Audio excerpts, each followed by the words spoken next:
And okay, going live. Greetings in the love and light of the one infinite creator. I'm Andrii Zvorygin, and I'm joined here with John Michael Greer. Oh, sorry. Okay, and Simon Michaux, as well as Steve St. Angelo. And we're tackling peak oil and the future of our energy-dependent world with an all-star panel. Joining us is Michael Greer, whose influential books like Long Descent and Dark Age America have reshaped the conversation on industrial decline and ecological limits. We're also joined by Simon Michaux, Steve St. Angelo, Ivor Loffing, each with deep expertise in realities of resource scarcity, economic pressures, and the road ahead. Here's a list of key books from about peak oil from John Michael Greer: The Long Descent, 2008, The Ecotechnic Future in 2009, The Wealth of Nature, 2011, Not the Future We Ordered, 2013, Decline and Fall, End of Empire and the Future of Democracy in America, 2014, After Progress, 2015, Dark Age America, 2016, The Retro Future, 2017, and then he's also got more recent titles, and here's some of the pictures for our YouTube videos. Okay, John, did you want to give a brief intro? Well, I'm not sure. I think you've done a fairly good job of introducing who I am and what kind of things I talk about. What kind of things would your listeners want to hear about? Okay, that's great. So I wanted to start with the panel, and I know Simon Michaux, he wanted to announce that he finally got his peer-reviewed journal published. Simon, did you want to announce that? Sweet. Yeah, okay, just quickly, my work has been, was submitted to peer review study 2.5 years ago. After much ado, it's finally out. So it's out, it's been downloaded about 100,000 times, so... Sweet. Yeah, so 99% of the criticism I get online is I'm not peer reviewed, which is actually not true, but now it's in a peer-reviewed journal. So, hey guys. Awesome. There's been a number of people who were really sort of difficult to deal with, and a few hit pieces were actually put out against me. I'm actually of a mood to actually round them all up and challenge them to a public debate. I'll bring my data and they can bring theirs, and let's see who survives. Sounds great. Yeah. Okay. So I have a long list of questions from the Peak Oil and Facebook users, but I wondered if anyone assembled here had some questions for John. Ivor, go ahead. Yeah, I'd like to ask about the kind of the spiritual aspect of peak oil and how to ride this out, because it's going to be a very interesting next bunch of years, especially lately, and wondering what he thought about what John Greer thinks about how we're going to ride this out and different things. I just read your book, John, because I became an Odd Fellow, The Emblems of Odd Fellowship, and maybe the...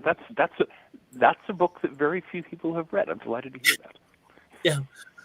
Yeah, I mean, I just became an Odd Fellow, and we're trying to hold up the Odd Fellows Hall. And I was just thinking, like, how do we do this thing? What is it anyway? What have I done? You know. So. Well, that's that. Okay. Let me start with spirituality and peak oil. One of the things that I do field questions like that fairly often. I especially fielded a lot of them back during the peak oil movement when I was fairly active online in that realm of things. And a lot of people seem to think that they can use spirituality in some way to, refill the oil deposits or somehow give us a free ride with the kind of cheap energy that we're used to. And there I have to say, I have to disappoint people. Spirituality is not a ticket to more petroleum. It's not a ticket to some magic energy source that will allow us to keep the absurdly extravagant lifestyles we're currently used to. Most spiritual traditions, in fact, teach as one of their basic rules that a more modest, more moderate approach to life is much better for human beings on a whole range of levels. And so one of the things that we can do with spirituality is learn the difference between our cravings and our needs. We can learn the difference between what we think we want and what we actually require out of life, and maybe pay a little more attention to the latter and not so much to the former. It is also, history is a steaming mess. Okay, human history has always been full of unpleasant events and disastrous occurrences. It's not a pretty picture. And one of the things that spirituality teaches us is how to live in rough times. And since most times are rough, and the times ahead of us are likely to be rougher than many, spirituality had a lot to offer there, simply because it teaches you to find your own strengths from within rather than relying on outward. Hello? Hello? Yeah. Yep. I heard a Windows sound. Mm-hmm. Oh, yeah. I wanted to make sure I hadn't just been cut off. Okay. Oh, yeah. No. But, yeah, we can still hear you. Mm-hmm. Okay, that's good. That's good. I don't know. Oh, it's Simon. Simon's having the Yeah, Windows. I've got to shut that down. Okay. All right. Okay, So- that's fine. But so basically, I see it is normal for spirituality of all kinds, whether in the form of organized religion or in less formal forms, to come into its own to a much greater extent during hard times, during periods of economic contraction, of political fragmentation, of social chaos, of the kind that we're moving into now. Since the long descent that we're looking at, the process of unfolding of the unraveling of the industrial age is going to take longer than any of us will be alive. It will take centuries to finish winding out. We've got plenty of time to work on it, and we might as well get going now. With regard to Odd Fellowship, I was actually very active in the Odd Fellows when I lived in Seattle. There was a very large Odd Fellow community there, and I was involved in it. I don't happen to have lived someplace with an active Odd Fellow lodge since then. I really miss it. I'm mostly involved with some of the other fraternal orders. Those organizations have an enormous amount to offer to a world on the far side of the peak of energy availability, because they're all about working together to accomplish community goals.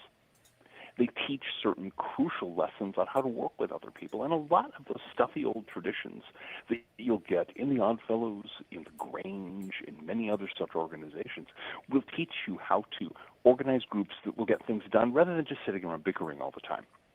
So joining the Odd Fellows has a lot of advantages, but one of them is it's a great way to learn how to work well in groups, drawing on literally the experiences centuries of people who've had to deal with hard times. So I think it's a good move.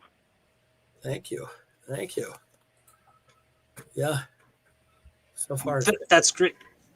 So Simon, John, we had we've been modeling the peak oil, and John has been really great at providing us really great data. And so from what we're seeing, that if we continue at the current rates of extraction, we're actually going to run out by 2040. But if we do have a decline, it will, if we manage a decline and we start declining our production, say in 2025, and then we'll still run out by the 2080s. Well, the thing to keep it, there's a crucial mistake being made here, because oil can't be extracted from the ground at whatever rate you want. Okay, there are limits. There are physical limits to how fast you can pump any given oil well. Physical limits to how fast you can extract oil from any given oil reserve, and so it's not a matter of whether we choose for it to decline. Right now, the only reason that oil production is more or less has been increasing slightly is that we're fudging the question of what counts as oil. We're using tar sand extractives, we're using fracked fluids, we're using natural gas condensates, we're using anything that can be poured into a tank and calling it oil. And so that's a lot of that is burning up additional energy, of course. So the situation is very complex here. I would argue that we're likely to have some liquid fuel still trickling out of a few wells here and there well over a century from now. But it's not going to be much. It's certainly not going to be enough to run an industrial society, and it's not going to be coming out without huge continued inputs of energy. So that's been my take, and it's crucial to remember that this is one of those places where we interface with the physical world and have to deal with its limits and its delays and its entropy. Yeah, John Peach, I was wondering if you could comment on this, if you're there. No, oh, it looks like he's not. Okay, so I know another thing that has been quite recent and on a lot of people's minds, and I know you briefly mentioned it in one of your Eco Sophia posts, is that Trump recently got elected. And if I remember correctly, from your book Dark Age America, you were talking about how the senile elite, and how there's counter elites that occur, and that Trump is kind of a manifestation of this counter elite and his posse. And another aspect I remember is that if there's illegitimacy in the counter elite or something, it leads to a kind of a spiral of doom or whatnot. Anyways, I want to hear what you have to say about that. Okay. The whole business with Trump is highly amusing, partly because if you are a connoisseur of watching people melt down, this is a great time to be alive. Watching the shrieking tirades and the tantrums and the women shaving their heads and getting tattooed so they can be it's really quite remarkable. Having created this image of Trump as some kind of weird fusion of Ming the Merciless and Batboy, they're now stuck within their own projections, and trying their best not to notice that somehow they got through his first 4 years without being interned in camps or what have you. But the rise of Trump was absolutely predictable. In fact, Oswald Spengler, the theorist of historical cycles I find most useful these days, predicted it in so many words. He talks about how democracy turns into plutocracy. You end up with a rule by a kleptocratic elite that uses the forms of democracy to maintain itself through massive corruption. And then eventually they become so dysfunctional and so incapable of keeping things running that they get overthrown by what Spengler refers to as Caesarism, after Julius Caesar, who did it in the classic example at the end of the Roman Republic. Donald Trump is our Julius Caesar. In fact, there was a running gag on my blog during his first term, during the run-up to his first term, especially, where we were referring to him after the American soft drink as the Orange Julius. Wow. And so, yeah, so he's doing the absolutely standard role of bringing in a new less crazedly kleptocratic, less corrupt, more functional elite class to replace the one that's sunsetting out. This happens on a regular basis. There's an elite replacement cycle in history. The last time it was Franklin Roosevelt who came in, another dissident plutocrat, basically, coming in, bringing a new elite to replace the completely dysfunctional capitalist elite of that ran the global economy into the ground in 1929 through the early 1930s. So it's the same situation. Elites become senile. Elites become dysfunctional and hopelessly corrupt and incapable of providing an adequate supply of ammunition for their proxy wars. Just to bring up one little point. And so they get replaced.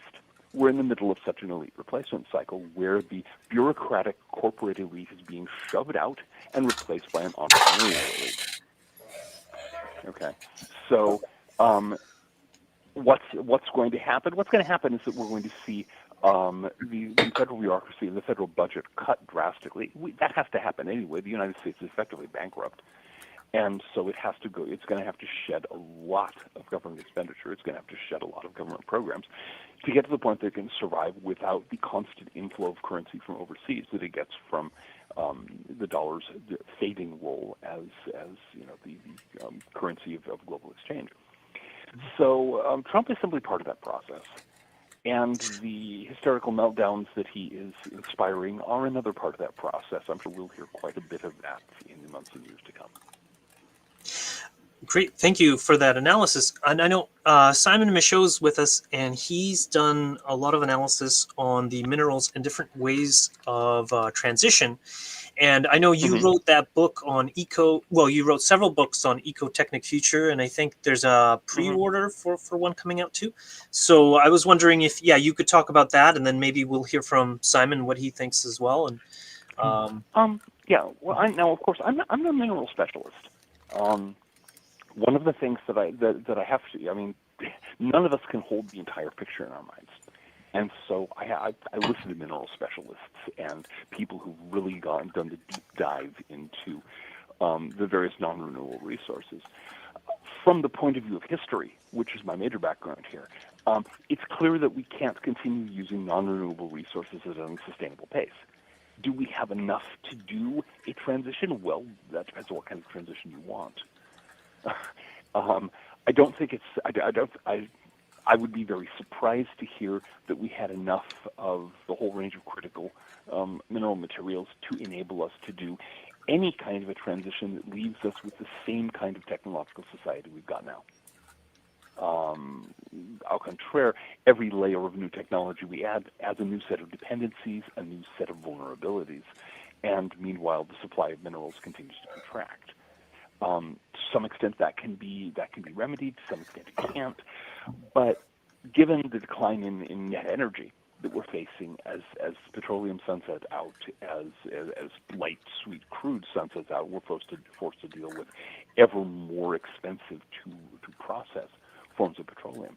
We have less net energy to put into resource extraction and processing. We have less net energy to put into all kinds of things. And so, I mean, there may be important mineral bottlenecks coming up. I would not be in the least surprised. But I tend to look at net energy as the core factor here. How much energy do we as a society have to throw around? And once we get beyond that point, once we deal with that, then we can start talking about, okay, on this shrinking budget, what are we going to do with it, and do we have the minerals to do this or that or the other? Great, Simon Michaux, I was wondering if you'd have a comment or. Yeah, John, lovely to meet you. I'm a fan of your work.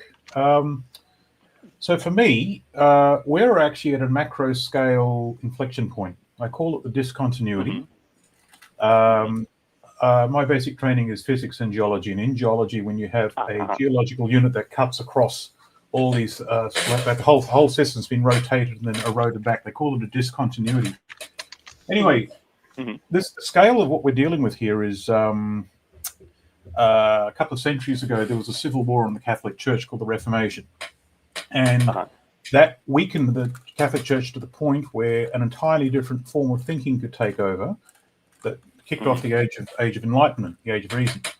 And in that environment, a different group of power brokers were able to kick off their thoughts into a new world, which then created an entirely new world, which later then kicked off the Industrial Revolution. Right. So I think we're in another one of those moments. And the way I'm modeling this is everything's going to come apart at the seams, and society is it's relatively homogenous at the moment in terms of how we do things, but I can see us breaking up into several subgroups, and like several parallel groups will start up, each one with a different paradigm, and it's going to be the wild west of ideas. And what's happening in the United States at the moment, it is a very interesting time to be alive, and it's very nice to be on the other side of the planet. What's happening there? And I mean, some of the things on the books. 80% of the U.S. civil service laid off. The U.S. Federal Reserve first audited, then shut down. The FBI audited, then shut down. Really? Yeah. Anyway, so we are looking at a macro scale transitioning from power from one group to the other. Usually, what happens is it never goes to plan, and the people involved never get what they want. But on the other side of this, the world is going to look very different. Now, I've been modeling minerals and energy. Energy is the master resource, but there's different kinds of energy now, like oil, gas, and coal. They all do different things, and our entire economic system is based on whim without really thinking things through. There's no long-term planning in it really, as such, and we don't understand what energy does for us. And so when energy starts to contract, things are going to start to fall to bits, and most of the policymakers around us will have absolutely no idea why. And so they're not meant fit to lead, which means they will be replaced. And I am very interested in I believe we're actually on the cusp of an evolution of human consciousness as a society. The individual will now be required to be more awake, more self-aware, more situational aware. But as a society, we've got to learn to work together or our duck is cooked. And so in the school of make pain your friend, I think human society is about to evolve. And 500-600 years from now, we'll be looking back on this time as a time of enormous change happening in a very narrow window. So, yeah.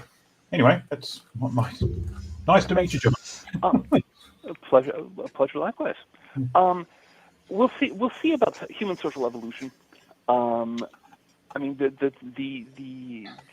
new era of cooperation and advanced spiritual attainment and all this kind of stuff has been being proclaimed for a very long time now, and there are people looking at their watches, standing at the station looking at their watches. Yeah, to arrive for a very long time. This is a tough love thing, not a hippie let's have a hug around a tree thing. Oh, I know. The alternative, of course, is the one that what usually happens to societies that outrun their resource base. That is to say, they unravel, they decline, they fall. I would argue that certainly in much of the world, that's all. I'm certainly when I look around at the United States right now. I mean, that's most of my experience. I have done a little travel, but not enough to matter. The United States has done a lot of unraveling. It's continuing to unravel. Our infrastructure is going to bits. Our economy is going to bits. We've been in decline now for about 50 years, and it shows. And so, are we going to respond to that decline by rising to some new level of social integration? I'm not going to say it's impossible, but so far we seem instead to be moving toward going in the other direction, to be precise. We seem to be moving toward a more federal, less centralized system of government here. That's a lot of the subtext of what's been going on, partly with Trump, partly with struggles between Washington, D.C. and the states, is a movement away from the centralization that really seized the United States starting in the 1930s, and back toward the very dispersed, each state runs most of its own business kind of arrangement, which functioned before then and is much more viable in an age of restricted energy availability. And so we'll see what happens. I'm certainly willing to be flexible. I would love to see some kind of advanced period of human attainment. But so far, what I see going on around me is the first half of the old formula: decline and fall. The fall is I think still some ways away yet, but the decline here at least has accelerated very far. Mm-hmm. Yeah, I have a graphic up about percentage oil decline and how it affects food prices, and like in 2005, like a 2%. It seems to be that with every % decline, you double the amount in food prices. So like in Katrina, there was a 2% decline, and 5% increase in food prices. In the Libya war, there was a 3% decline and a 6% increase. And like, so the post-pandemic recovery has actually been one of the worst so far, with a 6% supply decline that led to 12% increase in food prices. And I know also another graphic I like to share is here showing the population ability to procure food after fossil fuels. And it shows that in places like Africa, like Burkina Faso, they have 80% of people have access to agricultural land. And in India, it's like 70. In China, it's 55. And Russia, it's 45. But in a place like the US, it's only 2% of people. In the UK, it's only 1%. And so it would seem, based on this, that those countries where they have a larger percentage of people with access to agricultural land are going to fare better after we run out of oil, because they'll still be able to procure food, whereas our populations will not, since the grocery stores won't have it. What do you Well, the thing to keep in mind is that a lot of what keeps people here in the United States, certainly I can't speak to the situation in the UK. Here in the United States, a lot of what keeps people from having access to agricultural land is dysfunctional land use policies and a tendency to concentrate the population in a handful of massive urban areas. And that can change. During the Great Depression, there was a major movement of people away from the big cities into the countryside, and I expect to see that again. I'm also reminded of the fact that during the twilight years of the Soviet Union, when their agricultural system was running on fumes, basically, a very large percentage of the food that people actually ate was grown in the little, quarter-acre allotments that citizens were allowed to have under the communist system. So you can actually produce a lot of food intensively on a small area. And one of the things that I've tried to do, and I intend to do another run at that once the current political shenanigans settle down, is get people aware of intensive localized food growing methods and get them started on the learning curve. One of the things a lot of people forget who don't have experience with farming is that it's not just a matter of what did the plutocrat say a while ago, to stick a seed in the ground and let it grow. I would love to see him try to survive that way. Yeah. But it's a very, very, very skilled art. It requires more skill to grow your own food than it does to program a computer from scratch. And so, Wow. the more people learn how to do that, the better. Yeah, I'm not sure if it was in your book, but I remember the quote that it's a 5-year learning curve to grow your own food. That's one of the things I've certainly mentioned that in blogs recently. It's a 5-year learning curve to the point that you won't starve to death. Oh, okay. If you're relying on your own actions to grow your own food, you have to have 5 years lead time, or you will starve. They will find your bleached bones. Especially, unless you grow up with it. If you grew up in a family that gardened frantically, and that's great. If you didn't, you have a lot of learning to do. Mm-hmm. So I want to get people into that learning curve. Especially since with Trump in the presidency, and there's going to be all the hoopla around America's 250th anniversary. I plan on dusting off a lot of books, the old pamphlets and books about victory gardening in the First and Second World Wars. There's a lot of good advice in those. People used a lot fewer chemicals in those days. And so I propose to use that to help market the idea as growing your own food is a patriotic activity. We'll see whether it works. Mm. Yeah, I also concur that it seems like one of the best survival strategies in terms of policy sense is in increasing land accessibility and people moving to the country and things like that. So you feel like that the political will and that of the people will increase in the near future, and that we'll start seeing those kinds of migrations. We'll see how it works out. There are many different. We could go down here in the United States. Certainly, we could go down any number of stupid paths that would end up with far more deaths than are necessary.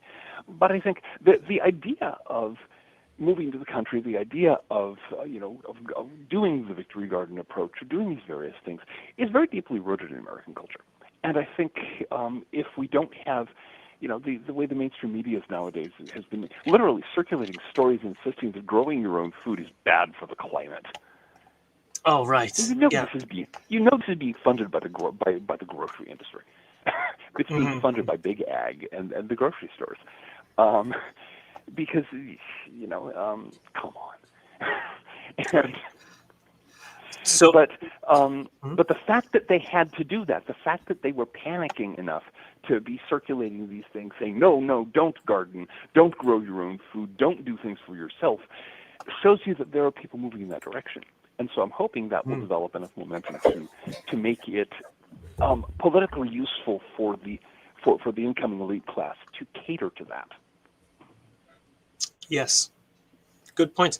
And related, somewhat related anyways, question from the peak oil group will the underlying problem of population overshoot ever make its way into popular narratives or mainstream discourse? I don't expect it to. Well, globally we're already passing the peak of population. Every continent but Africa already has the population growth curves. The fertility has dropped below replacement level, and Africa is dropping fast. So those of us alive today are likely to see the world peak of population, after which it's going to drop fairly steeply. Especially looking at the way population curves are going in China, the way they're going in. I mean, India is below replacement value at this replacement fertility at this point, for heaven's sakes. The only reason the industrial world is still as crowded as it is because the tacit encouragement of undocumented immigration. And as we're seeing here in the United States, that has a political blowback effect that is significant. So my guess is that the population boom turns into a population bust as we go through this whole underlying cycle. Most people will remain serenely unaware that that's actually the driving factor. They may cheer on the fact that their rents are going down.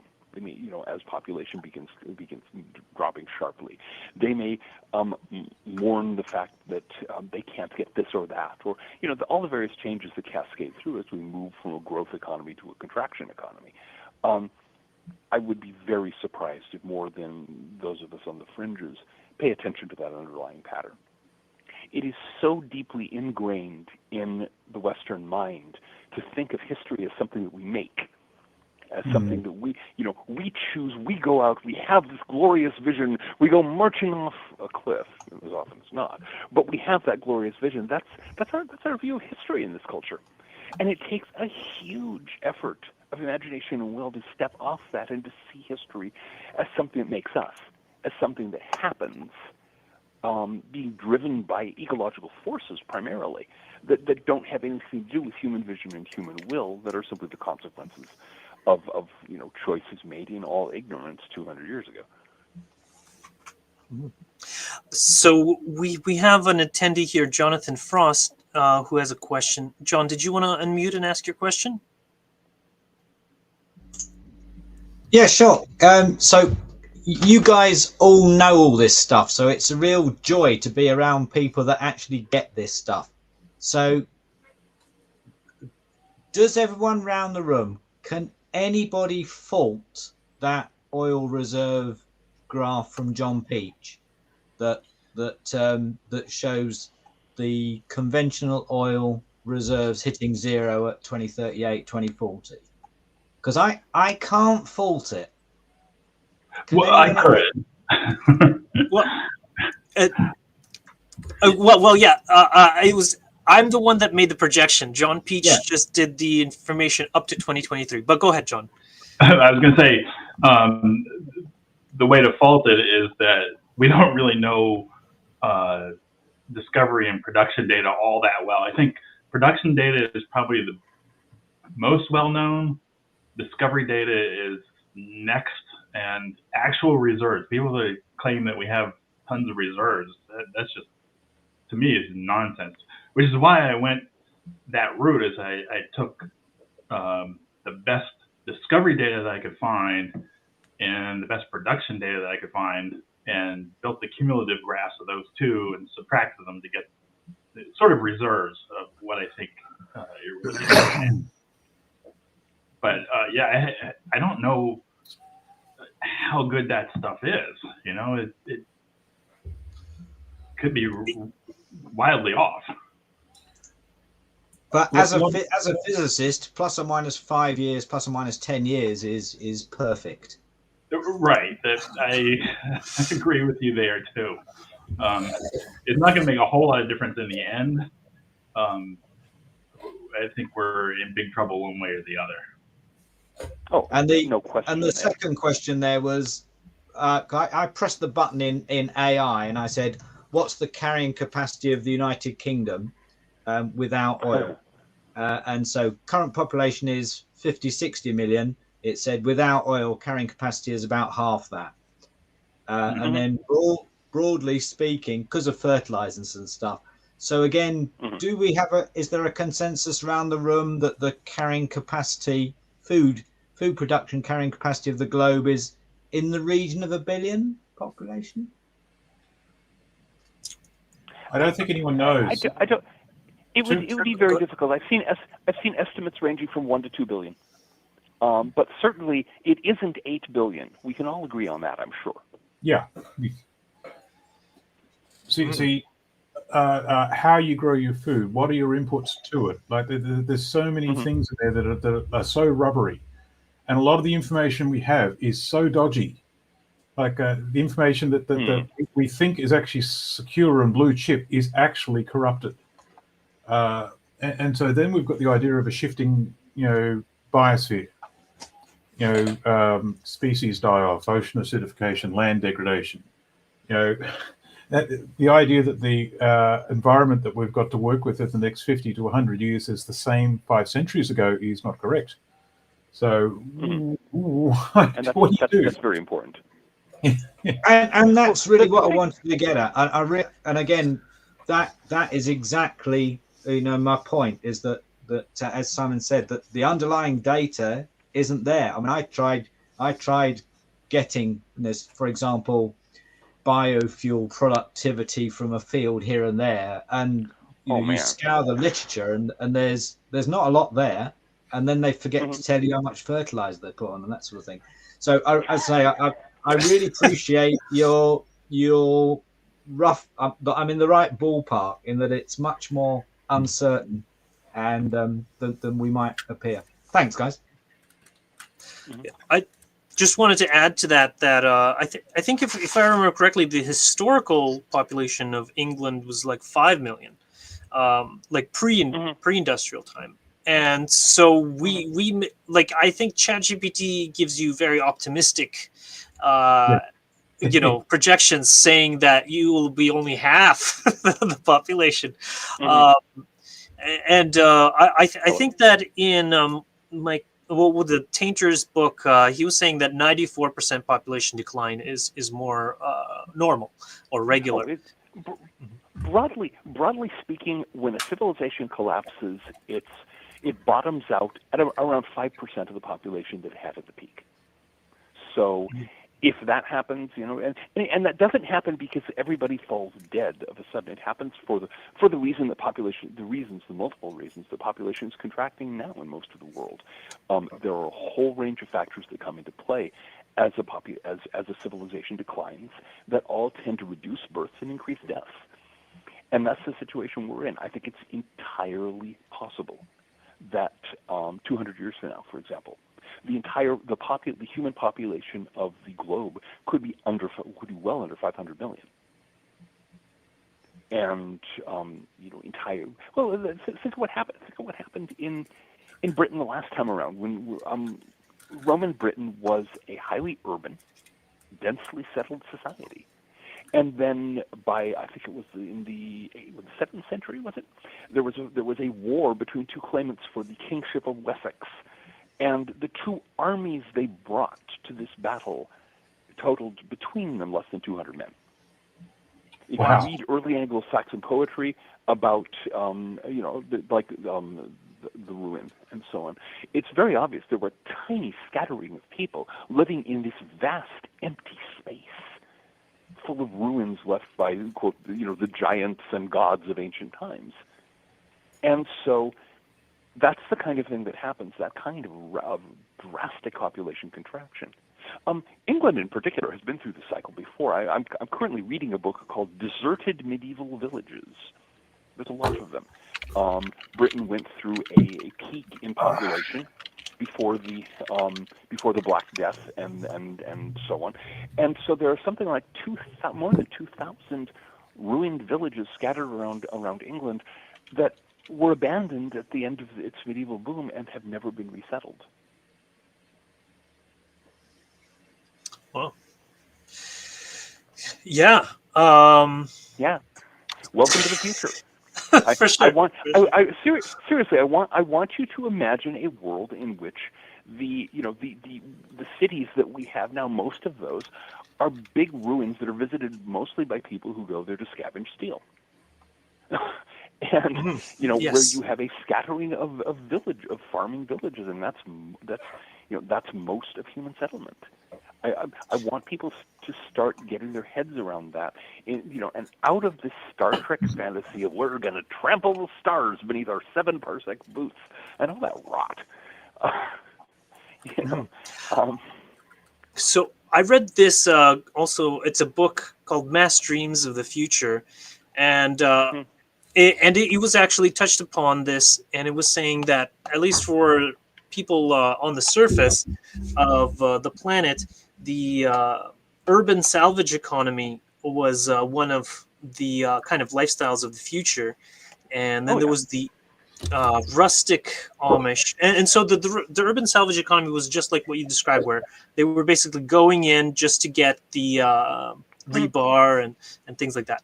And then the rustic lifestyle was kind of like the Amish, where they were tilling the ground, and but they found that their average life expectancy was about like 56 for the Amish, and it's just because it's just so much hard work to do all that manual labor. Well, and no. Keep in mind, average life expectancy doesn't mean that everyone dies by the age of 56. You need to factor in the fact there's increased child mortality and also a lot of mortality of young men, also of young women due to first pregnancies. But go on. Right. Yeah. But in terms of those projections, they were doing it based on future life progression. So it wouldn't have included things like infant mortality or any of those statistics. It would be only people who had reached adulthood. And that's actually like similar to current Amish. It's just a very hard life. So whereas the urban salvage, it was kind of like 54, the Amish, it was 56. And then there was the survivalists or the hunter-gatherers that kind of like lived out in the country. And hunter-gatherers actually have an easier life because they don't have to maintain as much. And so their actually average life expectancy was 70, which is in accordance with historical estimates. But of course, subtracting infant mortality. But the best outcome they found was for the food forest communities, where basically instead of going the tilling route, they were growing permaculture food forests with nut trees and bean trees and fruit trees to provide all of their food, and they were living 89 to 100 on average. Yeah, I've seen a lot of talk about the permaculture food forest concept, an enormous amount of talk. I want to see it actually being done. I want to see somebody actually making it work and producing a full diet from it. Because maybe that's being done somewhere. Maybe somebody's done it, but I have not seen it. And so, to borrow a bit of internet slang, it is very important not to get high on your own supply. And, do not, as far, I also have very mixed feelings about data brought through from, future life progressions. Anytime you're dealing with the non-physical, you're dealing with something that can be biased by the consciousness of the people who are experiencing it, and also the people who are facilitating it. So it's a source of information to keep in mind, but it should not be treated as conclusive. Interestingly, the whole urban salvage thing. One of the things I do in my spare time is I also do fiction.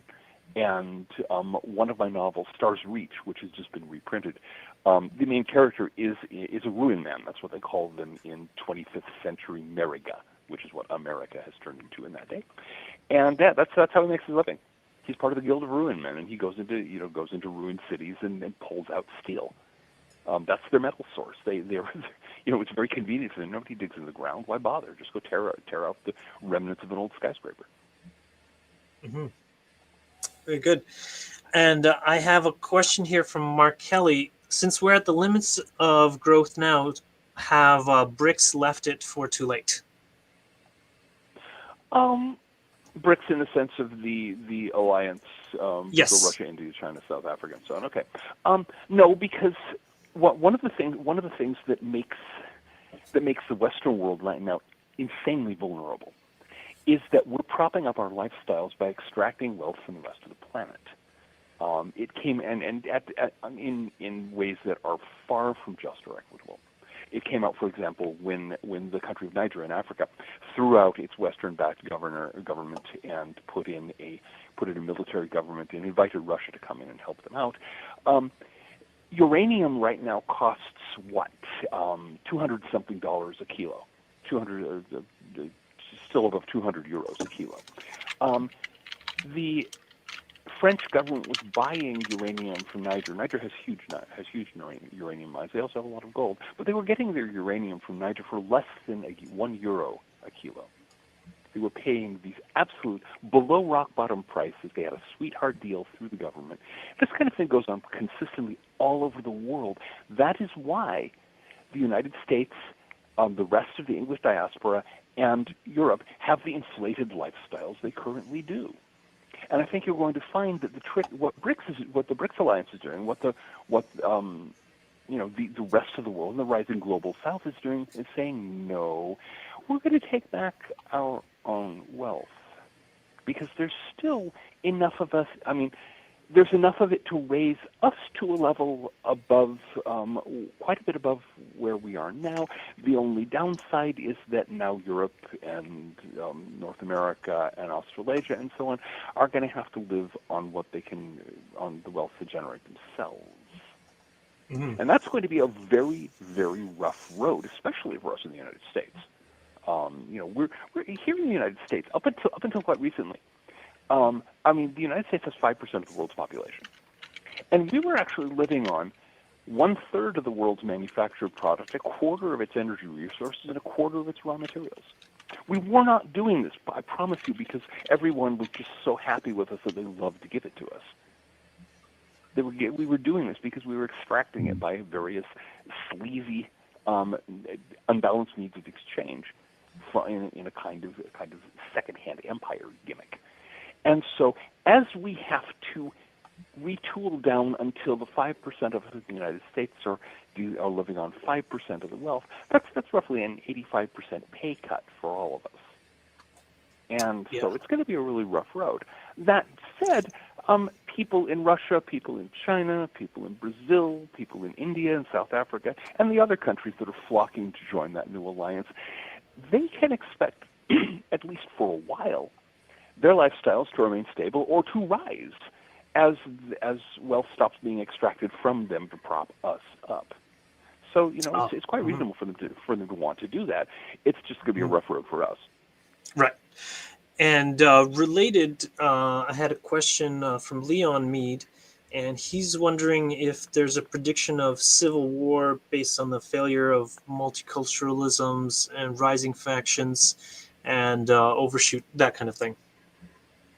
Actually, I think multiculturalism was more likely to cause civil war than to prevent it, because the multiculturalism was never honest. It was always yes, we're going to embrace all cultures under one rigidly enforced ideology, and it works much better if you simply let people follow their own cultures. It works much better if you let different communities, different states go their own way. It is you cannot name a single element of social policy that will be equally acceptable in Massachusetts and Arkansas. And until relatively recently, here in the United States, certainly, everyone accepted that. Everyone assumed, okay, Arkansas is going to have one set of laws, Massachusetts is going to have a different set. If you live in Arkansas and can't handle the laws there, you can move to Massachusetts. If you live in Massachusetts and want something more conservative, you can move to Arkansas. And people did. What we saw over recent decades is an attempt to establish Massachusetts laws everywhere in the country. It did not work. It brought us, I think, on several occasions to the brink of at least domestic insurgency. But I think you'll find that once that hyper-centralization is allowed to die, once states reclaim more of their rights under the Constitution and start doing their own social policy, their own laws and rules, I think you'll find the pressure dropping off very sharply. Because people who want to live in a Massachusetts way, well, there are states that will welcome them. People who want to live in an Arkansas way, similarly. We can sort things out. That's the advantage of a federal system. Now, I know there are countries that will do that. There are countries with unitary governments. The UK comes to mind. I'm not sure what they're going to do. Again, I don't tend to make sweeping assumptions about other countries, since I have not lived in other countries. And the last thing the rest of the world needs is one more clueless American trying to tell them what to do. So, it's not as though we have a shortage of that export. But I think here in the United States, if we can simply, if we can simply deal with the fact that in the case of abortion, for example, one of the big hot button issues, the same election that saw Donald Trump take a commanding majority in the popular vote as well as the Electoral College also saw a number of states enshrine abortion rights into their constitutions. There were like 5 states that did that, okay? And some of them were states that Trump won. So what did they do with their constitution? I'm sorry, I didn't. They enshrined abortion rights into their state constitutions. Okay. Mm-hmm. Okay, and since the Supreme Court has ruled that abortion rights are not a subject for federal legislation, it's up to states. So we're starting to move in that direction, where you can choose the laws you want by choosing the state you want. Mm-hmm. And if you dislike living in a red state, there are many blue states that will welcome you, and vice versa. So right. I think we're actually moving away from civil war, away from the kind of rigid ideological polarization, and more toward the patchwork that is really the way the United States was designed to function. I mean, when the Constitution was originally established, this was a crazy quilt. I mean, just the initial 13 colonies were basically 13 separate nations. They each had their own culture. They had their own they had their own ethnic backgrounds. They had their own practically language. If you've ever heard someone from Maine trying to talk to someone from Alabama, you'll have some idea of the challenges there. And the point of the Constitution was to allow the states to work together as federation, not to allow one side to impose a rigid ideological uniformity on everybody. So. Mm-hmm. Yeah, very, very good points. Decentralization is the way. Ivor, did you have a statement you wanted to make? You need to unmute. Mm-hmm. Go ahead.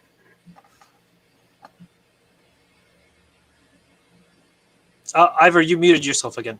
But yeah, I agree with that decentralization is the way of the future. And I actually had Ivor, did you want to ask your question now? And then I'll again, you muted yourself, Ivor.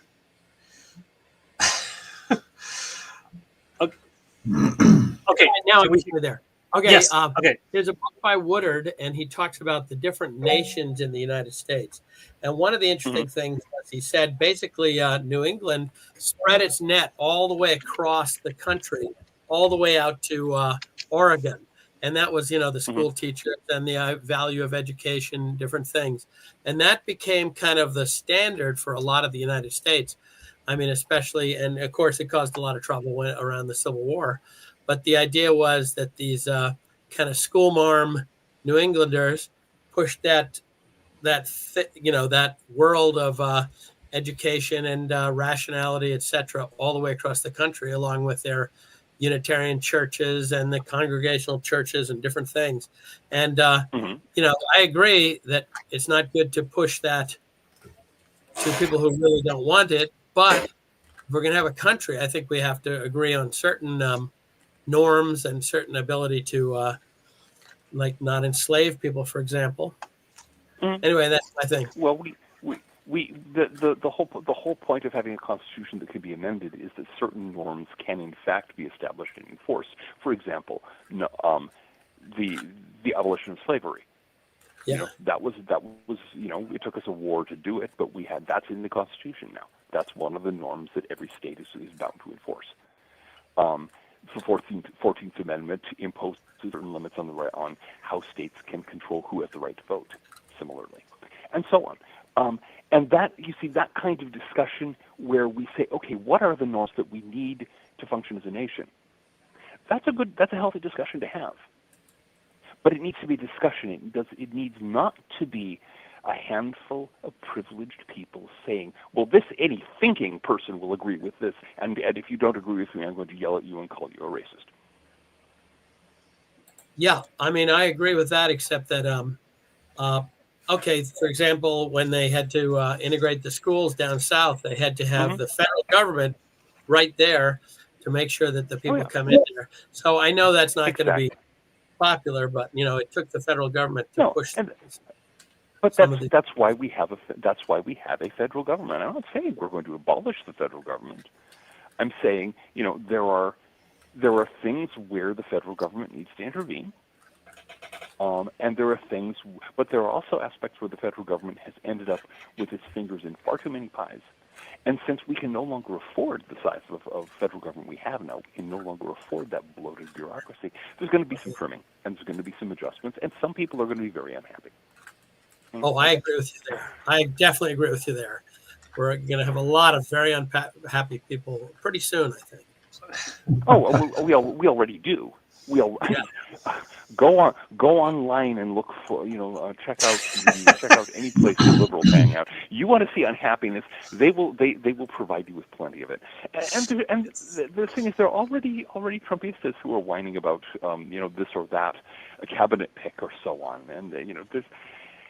Nobody seems to, very few people seem to be able to accept the fact that democracy means you don't get everything you want.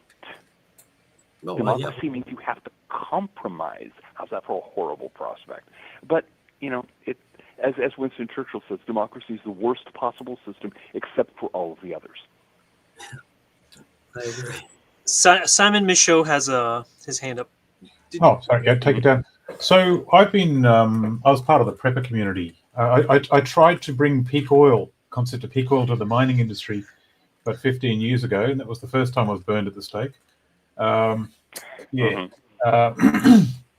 learned a lot, though, about how our society works industrially at the moment over the last couple of years. And I was part of the prepper community for a long time. And, I did, it's the transition town movement in a place called Mount Tamborine in Australia.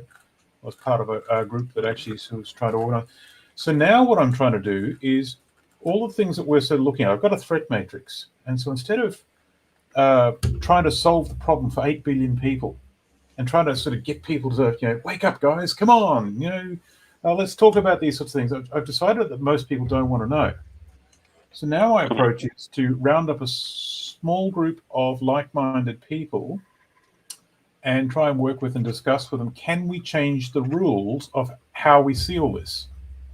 So if all parts of the system can shift, including us as people, and our perception, with principal questions of where do we get our energy from, followed by where do we get our natural resources from, followed by what do we need to do with those natural resources, and can we simplify our society? That the idea of contraction, simplifying society, contraction of complexity. And so what would happen if the prepper community was handed some disruptive technology at the same time they had an evolution of how they saw things? That's kind of what I'm trying to model at the moment. And so these conversations that we've been having for years, we've all been there. It never ends well. One of the things that I've been focusing on along very similar lines is instead of trying to get the big picture through, choose specific target points, specific things that I can encourage people to do, specific sets of ideas and practices that I can get into circulation with an eye toward how will this influence the future. I was talking about victory gardens a little while ago. That's an example. If I can get a certain number, if I can get more people familiar with small-scale food gardening, for example, that's going to have a knock-on effect down the years because they can pass that information on as it becomes more and more essential, as food supplies become more unstable. Basically, there are only so many people who are willing to look at the big picture, and nothing you or I or anyone else can do is ever likely to change that. What we can do is figure out what's the lever that we can, what can we actually do something about. And in my case, given the specific kind of internet pulpit that I have, the specific kind of following that I have as a writer, I can get ideas out there. I can get practices taken up. I can get people to experiment and start doing things. that seems to work for me. If you've got a niche that seems to be working for you, that's great, because the other thing to remember is that no one of us is going to be able to solve everything. No. No one of us is going to be able to solve more than a very small portion of the problems in one area. So, let's choose what you want to work at. And it's very much like back in the old days when a wagon would get stuck in the mud. Okay?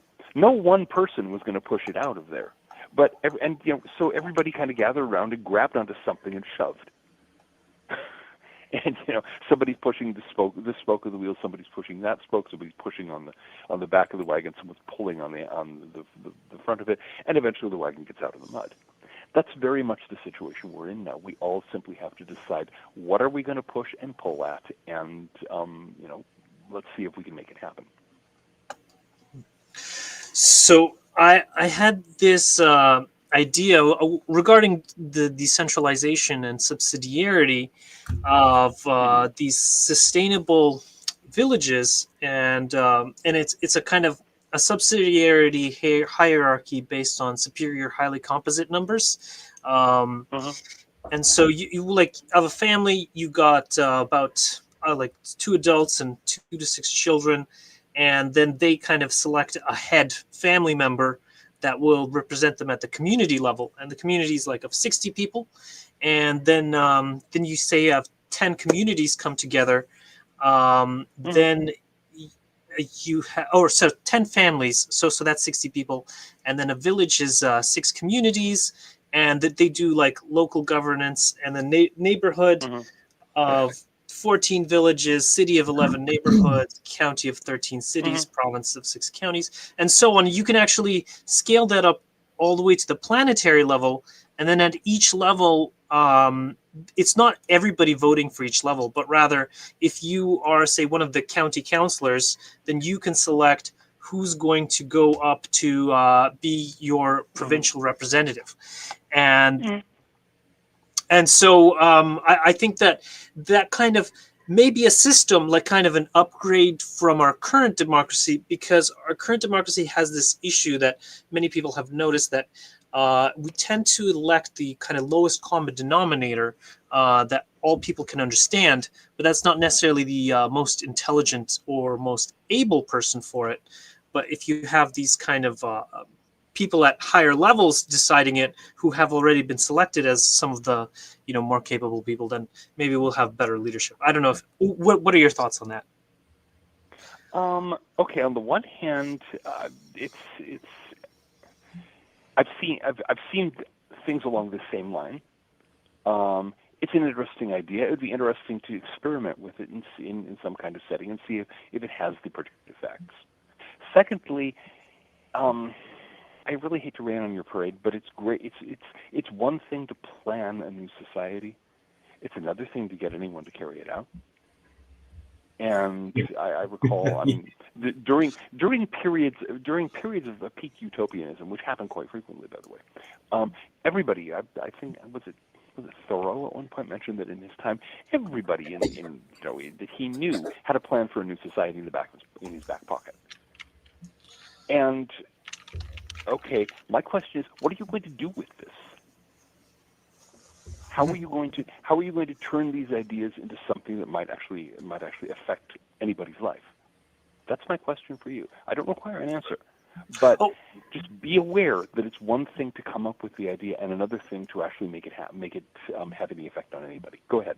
Right. Yeah. Well, I just wanted to answer because it's a very reasonable question, and so like the way that I'm kind of implementing it is, well, I have a family. I go to a Mennonite church, Anabaptist, and as you may know, they're kind of been living these sustainable lives for centuries, and they're very, very effective at that level, and then also at the municipal and the county level. I go to the meetings and I talk to the county council and all the political people face to face.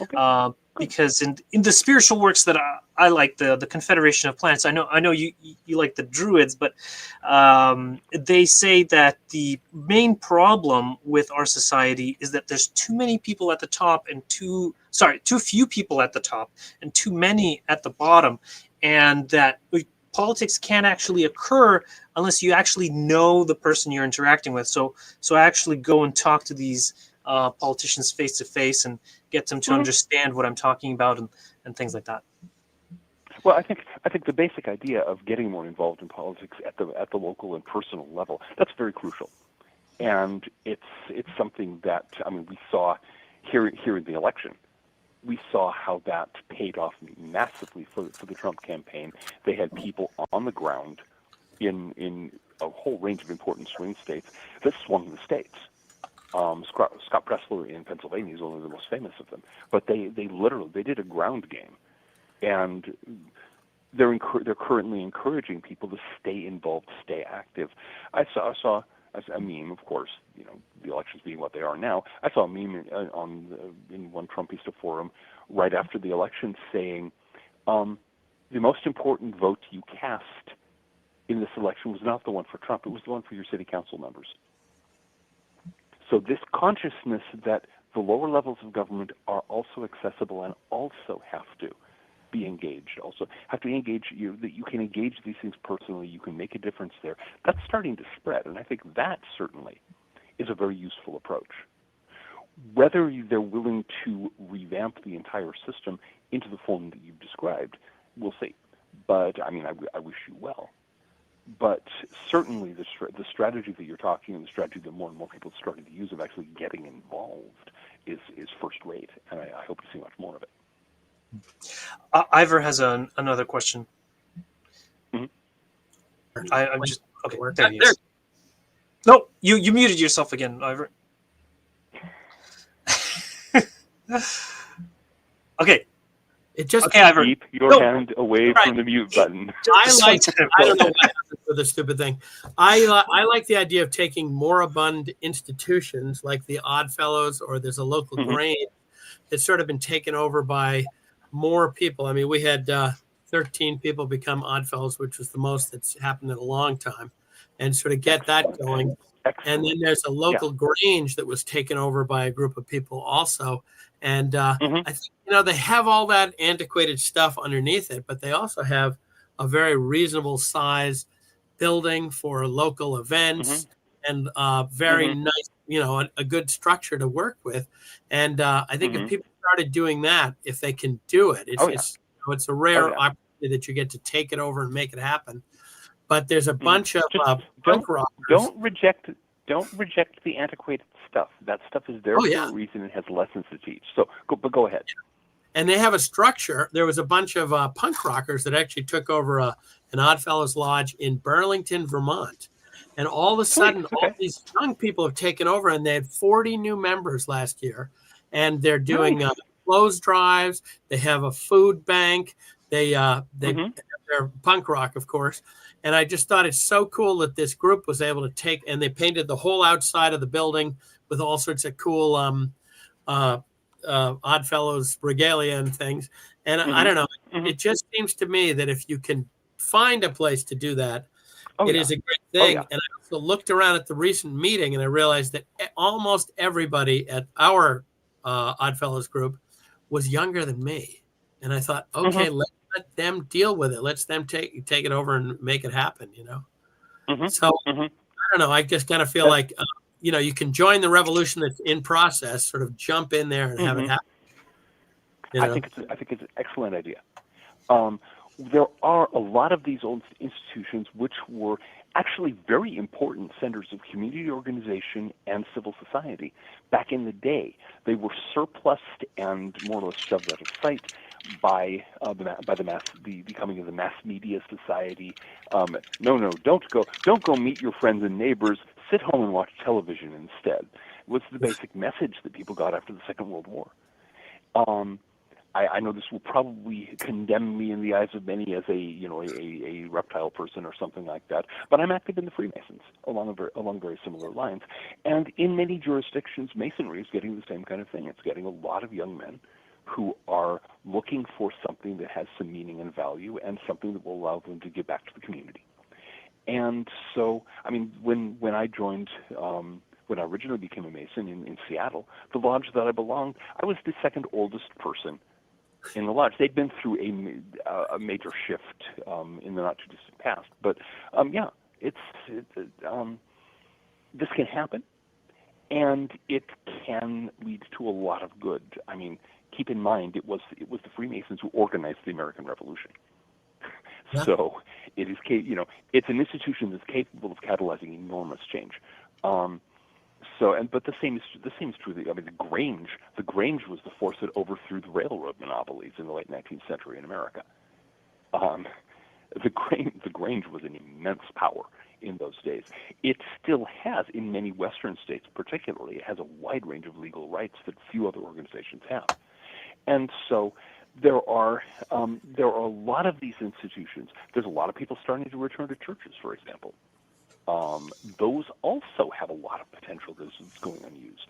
There are a lot of other voluntary institutions that are scraping by with a handful of elderly members. They would love to meet somebody who is young and interested, who doesn't want to change everything, but wants to come in and learn from them, find out how they work, and do something with it. And the Oddfellows are a great place, the Grange, the Masons, whatever. There's lots of different options. So, could you tell us a little more about the Grange? Okay, the Grange, organized in 1867. I should mention I'm a past master of a Grange. I was heavily involved. I'm still a life member. When I get into things, I tend to get a little obsessive about it. So, but anyway, Grange was founded in 1867 as a community organization for rural people in farm country. It admits men and women on a basis of perfect equality.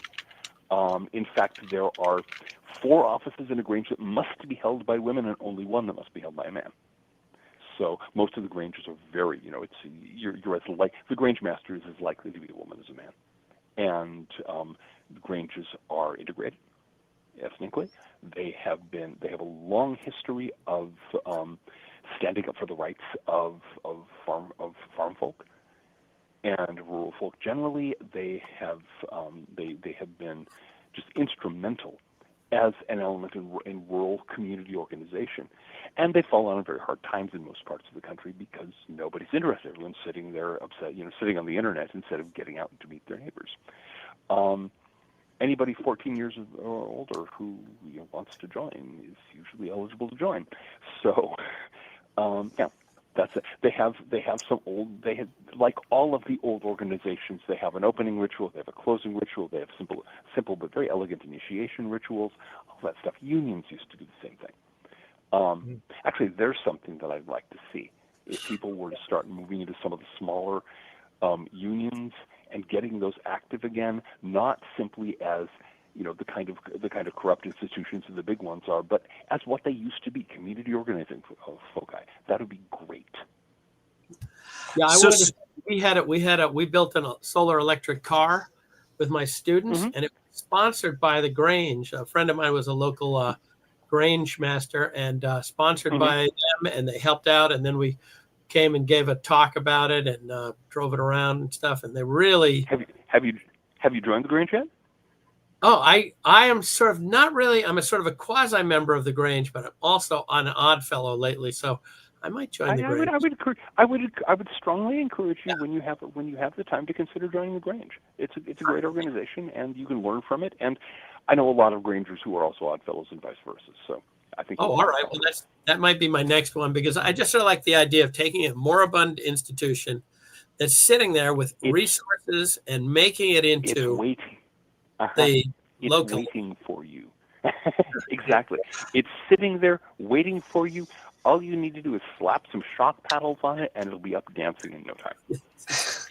So I wanted to verify. So are we talking about the National Grange of the Order of Patrons of Husbandry? Or the Order of Patrons of Husbandry. The National Grange is the national organization that coordinates local state Granges, which coordinate a whole network of local Granges.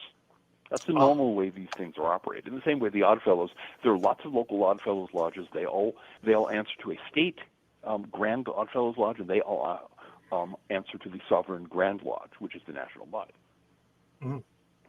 Good. When we were talking about that principle of subsidiarity, that's one of the places it works. And I have a related question from YouTube. Entropy Juggler says, shouldn't people in the know be actively working on enabling accessible options for others, such as creating business entities to create small holding communities, as people would be engaged in, they just can't afford the land and they don't know how to jump off the hamster wheel to manifest it. I think that's a great thing to do for people who have the resources and people for whom that's the passion. I think it's a great idea. Broadly speaking, there is no one answer. There is no one thing to do. So I would, as with the metaphor I used of the wagon in the mud, if that is where this person would like to grab the wagon and start hauling, do it. That's the thing. Look for your passion, find it, and then take action. Now, if your goal is to get other people to do that, you're probably going to be up the traditional river of excrement without a paddle.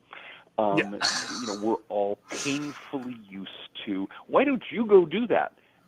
We had when I was master of an Oddfellows Lodge, I was a Noble Grand, is the technical term. When I was Noble Grand of my Oddfellows Lodge in Seattle, we established a rule. Anybody who stood up and said, I think we ought to do this, became the chairman of the committee assigned to doing it. Yes, that's a standard rule nowadays. Good heavens, I'm delighted to hear that. Well, actually, it wouldn't surprise me because one of the other Oddfellows that I knew very well in those days is now the Sovereign Grand Musician, Toby Hansen. I don't know if you've encountered Toby. If you did, you remember him. He is a great accordion player. Wow. Yeah, well, I haven't, but I know even in Canada, that is now standard policy in all political meetings. Is if I'm delighted to hear that. Yeah, no, I may have picked it up from somewhere else and not known it, but I don't recall doing so. I don't think I'm the one who started it, but but I'm delighted to hear that because that's essential. You know, why doesn't someone else do something? Is the most useless utterance in the English language. And the most powerful one is, I want to do this. Let me add it. Great. And Milo here has a question as well. Milo, did you want to unmute and ask? Or did you want me to ask?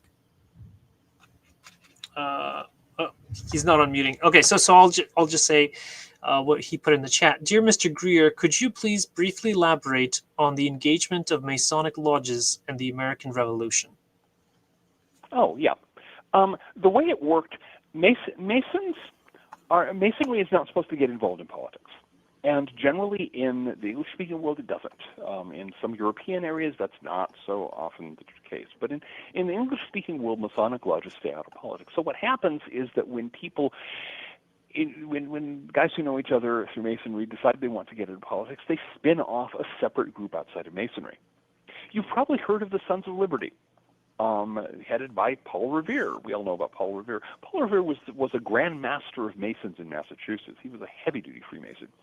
I think we've all heard of the Committees of Correspondence, the secret organization that coordinated the protests against British rule in North America that led to the American Revolution. That was another spin-off from Masonry.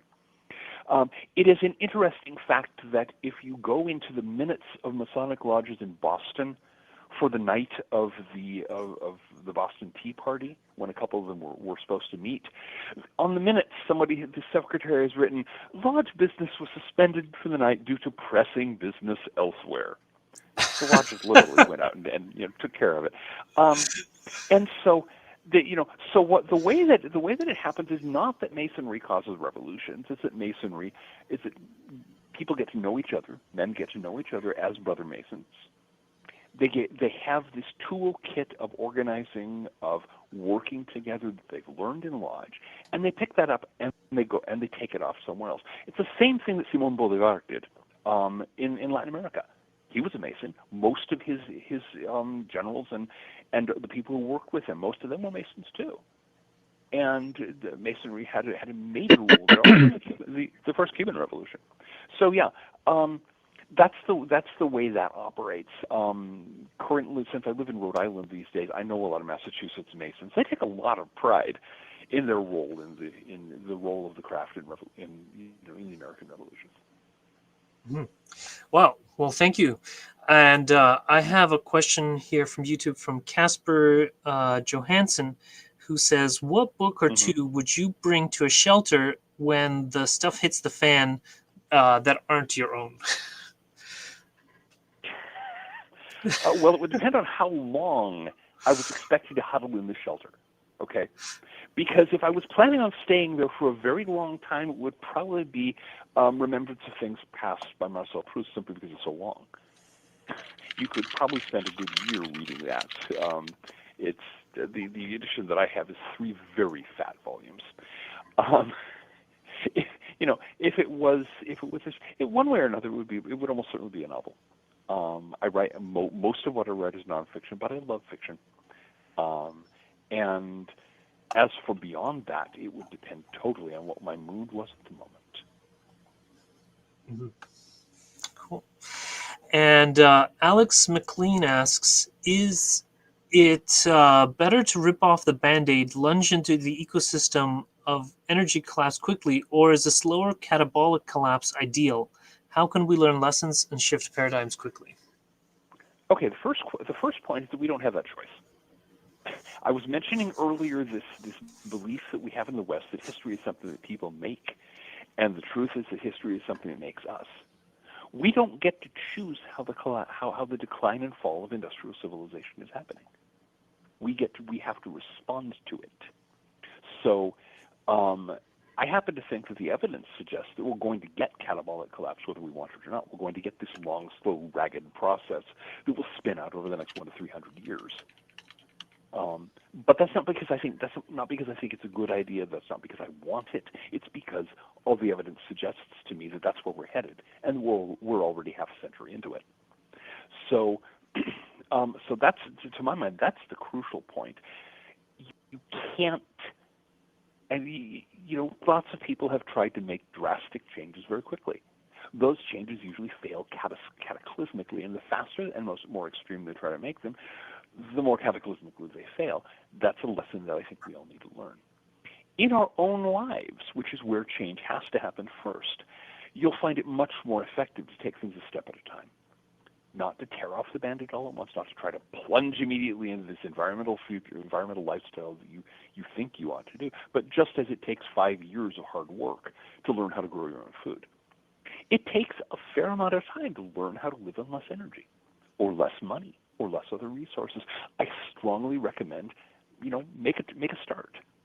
Take it a step at a time, but get started now. As the internet saying goes, don't let your means be dreams. Okay? Don't let yourself be stuck in daydreaming of a perfect world where you're not doing anything to create it in your own life. Start taking steps right now. Decrease your dependence on resources. Decrease your dependence on fossil fuel energy. Decrease your dependence on a failing economic system, a step at a time. You'll have a much easier time going on. So, very good. And here I have another one. In The Long Descent, you explore the concept of catabolic collapse. Could you explain how peak oil might lead to such a gradual process rather than an abrupt collapse? And what are the biggest misconceptions about peak oil and energy descent you've encountered in popular discourse?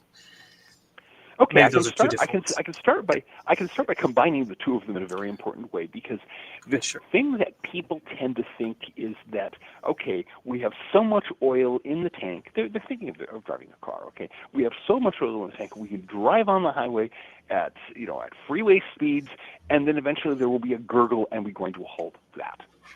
That's the greatest misconception about peak oil right there. In reality, oil has to be extracted from the ground, and it doesn't come out at the turn of a faucet. How much you can get out of any given well at any given time is a function of a whole galaxy of geological variables, but you can only get so much. You can't increase the flow beyond a certain level, or it starts to collapse the underground structure, and you get less and less. So what happens over time is that the amount of oil we get as it's already happening in conventional thing, it gradually tapers off. It's not a sudden collapse. It's this slow. You can boost it a little bit by pumping water into the well, by doing. There's a range of tricks they use. Fracking started as a way of doing that, but there's this inevitable, unstoppable decline that stretches out into a long tail. That's already happening to many oil fields. It happens to more every single year. That's the shape of peak oil, and that's why I'm looking at a future of the slow unraveling, the catabolic collapse that I've explained in the long descent and elsewhere. Now, there's also the fact that as we run short on conventional petroleum, we're putting everything else that can burn into its place. We've already got the tar sand extractives going in. We've got the fracked liquids and the natural gas condensates. We've got the ethanol going in. We've got a certain amount of biodiesel going in. And this is going to continue because as oil becomes scarcer, as the conventional petroleum and as these unconventional petroleums, as they start tapering, you're going to see more and more economic pressure to bring more and more things online. That also is going to stretch it out. It's not going to solve the problem. In fact, it's in a certain sense, it's going to make it worse because each of these requires more energy input in terms of the energy output. That it's that riddle of net energy again. And so, but all of this will tend to stretch out the decline, so that it's quite possible that 150 years from now there will be no conventional oil being produced, but there will still be a trickle of liquid fuels going into some applications, probably military and the lifestyles of the very rich by then. Well, everyone else gets by without it. There's the not with a bang but a whimper. That's why I am foreseeing that, because there are all of these factors that will tend to stretch things out. There's also the simple fact that there is a fantastic amount of waste in our current system, even after the contractions of the last few decades. There's still a vast amount of energy that's just thrown away. The most egregious example of that is the electricity grid. Okay, because very little of the energy that goes into the grid in terms of fuel comes out in terms of plugs. We can afford to be that extravagant because we still have a lot of fuel, but over time, you're going to see the grid, rural grids shut down, long-distance transfer shut down, everything reducing so that the energy we have can be used more efficiently. That's also going to stretch things out. So that's why, and remembering that it's not a cliff, it's a long tail, it's a taper. That's the aspect of peak oil that most people have the hardest time getting. Back during the peak oil movement, 15, 20 years ago, that was the thing nobody got. That was the thing. I would talk about that in my then blog, the Archdruid Report, and people would just give me these blank looks, like cows staring at a passing car, because it was inconceivable to them that things could taper, that things could decline, that it wasn't just going to be, we continue the way we're going and then we run into a brick wall. So, Mm-hmm. If I may add, related to masonry, Go ahead. I think, yeah, Andrii, my name is Jordan. I go by Jordan Baker on X. I just didn't want to release my real name. So I'm a Eastern European living in the States for over 3 years. And so I just want to add regarding the masonry, well overrated. I think as the largest for Jordan, some time. you're cutting out, Jordan. Your voice is breaking up, so I'm not really? able to hear your question. Yeah. That's better. Okay, try just saying your question. Oh no, I mean I just wanted to add regarding the Freemasonry that it's highly overrated. Can you hear me now? Yeah, we can hear better. You. Because you were talking about the Freemasonry, I was part of the member of a lodge. I don't know if you heard that I said that I go by Jordan Baker on X, Twitter. It's just not my real name. I just didn't want to reveal my real name. And also, I don't know if you've ever heard of a theory that proposes that oil on Earth came from planet Saturn and also from comets. There is a group of people. I don't know. I think I was talking to Steve the other day. They're under like a group. They call themselves Electric Universe. Mm-hmm. So it starts from Immanuel Velikovsky. It's highly predictive Mhm. theory, and like all the features pretty much on the planet on Okay. the solar system can be reproduced easily on a lab. That's why I tend to believe that the theory is fairly Oh, I think he's right. trying to ask about abiotic oil. No. Specifically, No. you're talking about bringing in hydrocarbons from sources in space. Yes. Yeah. Oh, okay. Okay, I can respond to that very promptly. It's one of, like so many potential claimed solutions, it's technically feasible, but it's economically unaffordable. If you look at the cost for, say, snaring a comet or traveling to the moons of Saturn to get hydrocarbons there, it would cost much more energy to do that than you would get from burning the fuel that you bring back. As a result, this is the equivalent of trying to make money by buying €1 bills for $5 each. You're not going to make money that way. No, I understand that. My I just wanted to ask you guys if you ever heard about the Thunderbolts.info website. These guys are proposing a theory that oil on Earth came from, in the past, from catastrophic events. Mm-hmm. And usually they propose like Saturn was like the source because they say that the Saturn was the primordial sun. There's a lot of logic. I've been following these guys for like 6 years, and their theory is highly predictive. Okay. Well, I have seen this. You can check it. I have seen this site. They've got some interesting ideas, but like everything, I would like to see a technical report supporting some of their claims. Mm-hmm. Well, I mean, I think these theories, you can pull out a lot of data because it's all like, it's astronomy. You can't really test it here on Earth, except for the features that you can reproduce in a laboratory easily, like the Valles Marineris and what was the other one on Mars. Mm-hmm. You can do that easily. I with like the electricity. medium temperature plasma furnace, and I like the electric universe theory. Like it's an interesting theory to look at. But like everything, it needs a whole lot more technical support before these ideas can be discussed at the level that they could be seen as a solution.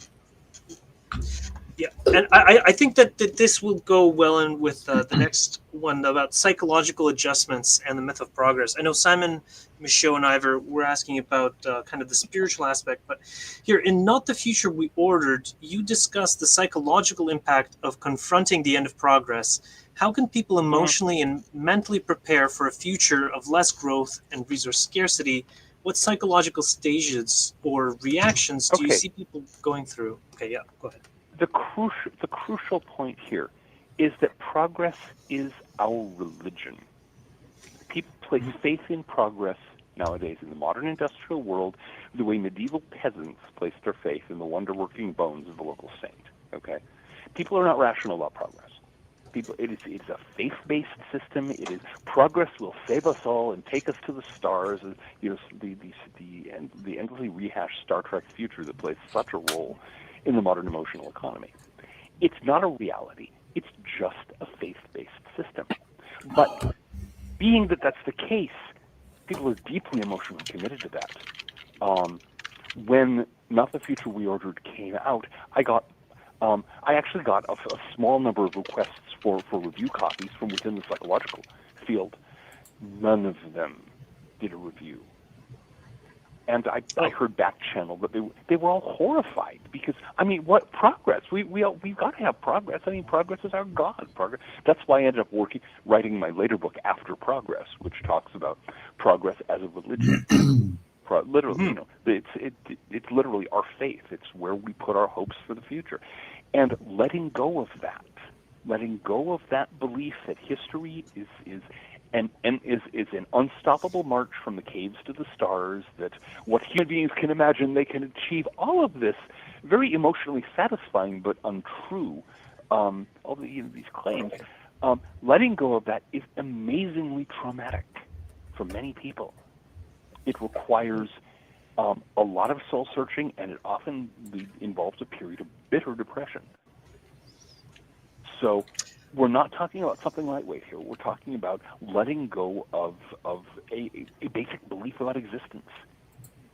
So I really hadn't grasped that when I wrote Not the Future We Ordered. I had not really grasped just how deeply rooted this faith in progress had become, and how many people used it as a way to run away from the unsatisfying aspects of their own lives in the present day, because they could put all of their hopes on this future, which they might not never see. It was very much like under the Soviet system.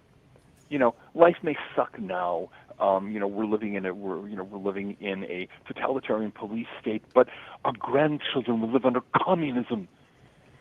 And then it finally people seriously believed that, and then it sunk in that they weren't, that it was never going to happen, and it wasn't much after that the whole system fell to bits.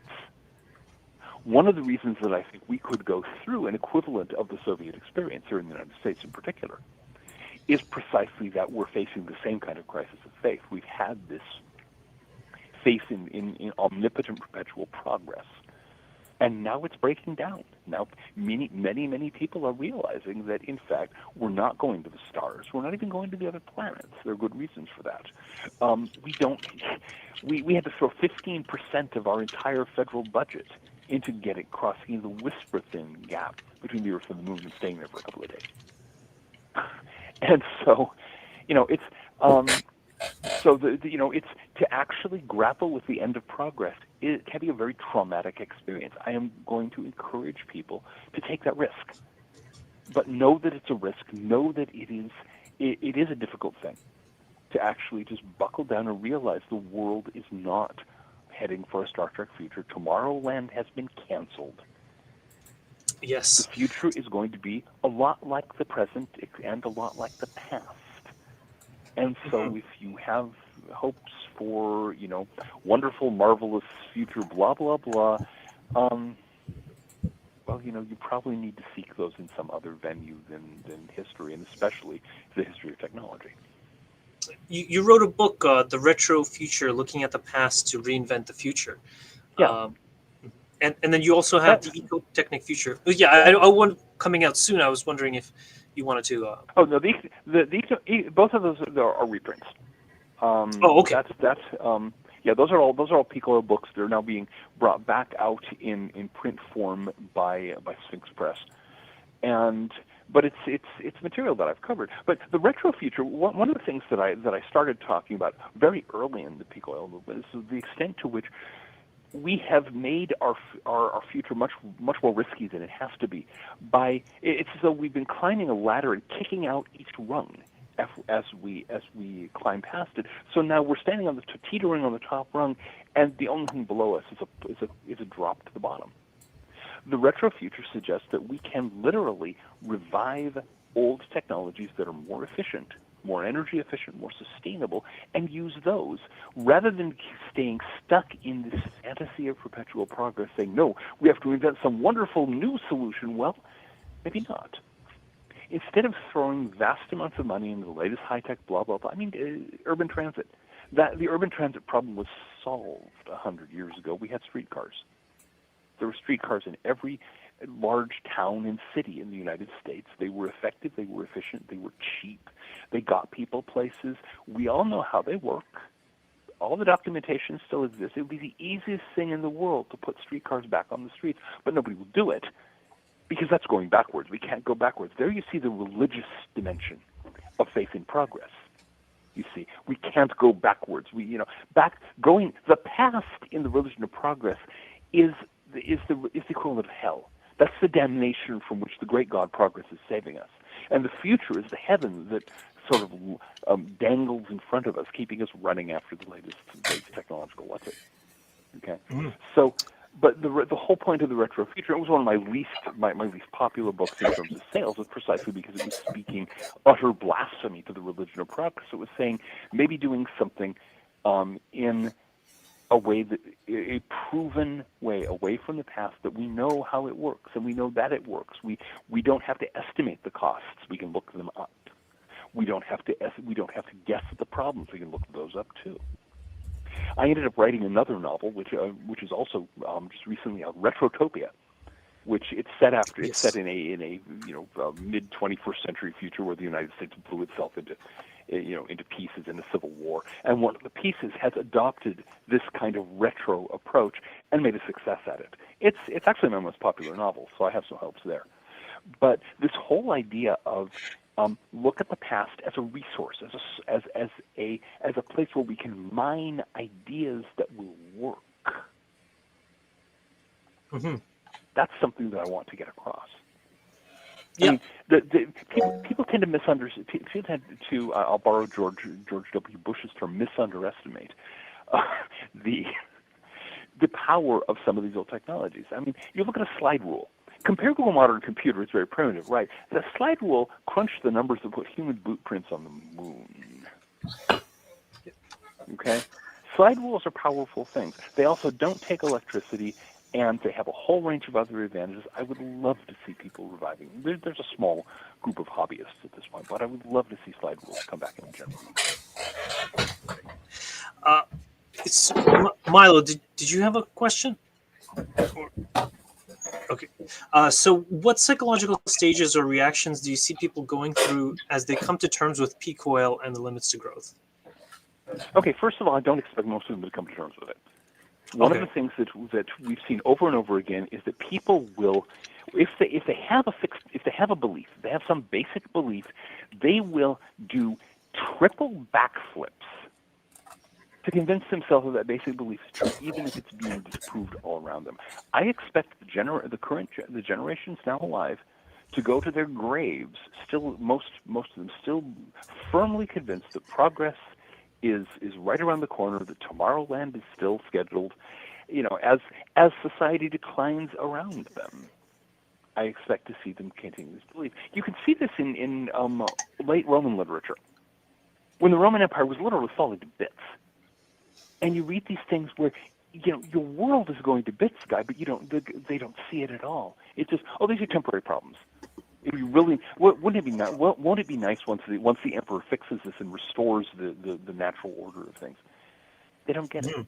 So I don't expect most people to get it. I suspect most people, we will see younger generations coming up who will be less wedded to the myth of progress, and they won't have that trauma to go through. To them, decline is normal, and they'll have a much easier time of it.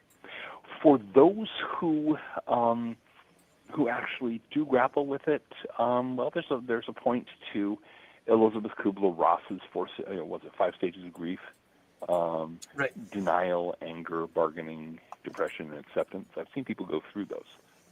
The first thing is it can't be happening.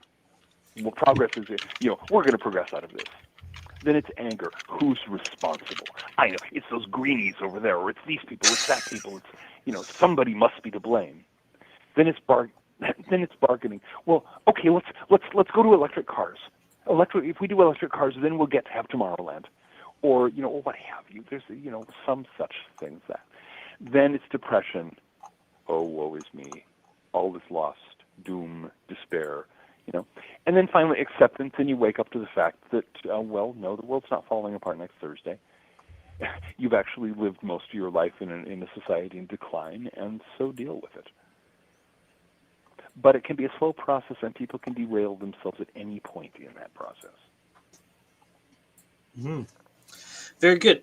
And so here's spiritual and ethical dimensions. You frequently touch on the spiritual implications of industrial decline. What role does spirituality play in navigating the challenges of peak oil and deindustrialization?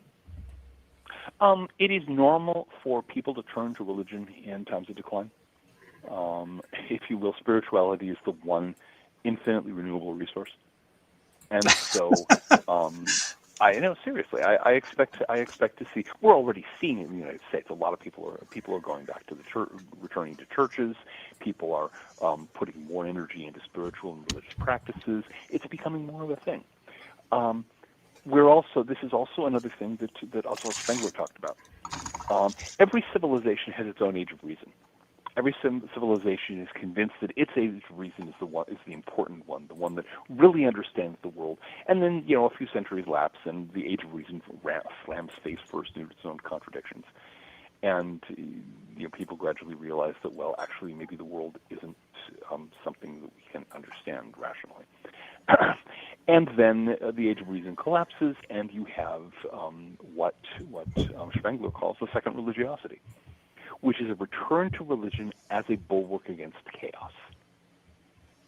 And we're seeing a lot of this right now, especially in the United States. People going to the churches, not because they're particularly moved by spiritual experience, but because they want an order in their life, and they can't get it from a society in rigor mortis like the one we're currently in. They can't get it from their culture. They can't get it from the talking heads. They can't get it from the media or anything like that. They turn to the churches because they know they can get an order for their life there. They can get a structure that makes sense of things. And so they flock to it. We're going to see a lot of that. We're already seeing some. We'll be seeing much more. The great thing about the second religiosity is it tends to be relatively tolerant. It's not as passionate. It's not as fiery and fervent, although it will make gestures in that direction. It's more, people clustering together around a waning fire as the darkness grows deeper around them. And meanwhile, while this is going on, while the second religiosity is petrifying around its particular model, we're going to see more and more new spiritual visions rise, more and more dissident groups, strange little sects, weird traditions. Again, Rome is a great example. You had very much the second religiosity. You had, as the Roman Empire, as the Roman world generally struggled, you had a lot of people going back to the temples. The old rituals were renewed. There was a lot of rebuilding, a lot of focus on the importance of religion and social life and this kind of stuff. And then you had odd little sects running around. One of them was called Christianity, and we know what happened. That's usually what happens. You take some little sect, some little movement becomes the vehicle for the people who can't tolerate the status quo. And it becomes the anchor for their hopes and dreams. It becomes the way that they do things, and it gradually it grows until it becomes the de facto spirituality of society as the rest of society falls apart around it. So I expect to see an equivalent of that. I expect to see a lot of the current religious forms thrive for another century or two, maybe. But there's going to be a lot of action with little groups and small sects and prophets and messiahs and all this kind of stuff. It should be a colorful time. Great, thank you. And so, we have a few minutes left. And does anyone in the panel have any announcements or recent research or findings or anything they wanted to ask? Simon? Yeah, sure. Go So my work has been evolving pretty fast.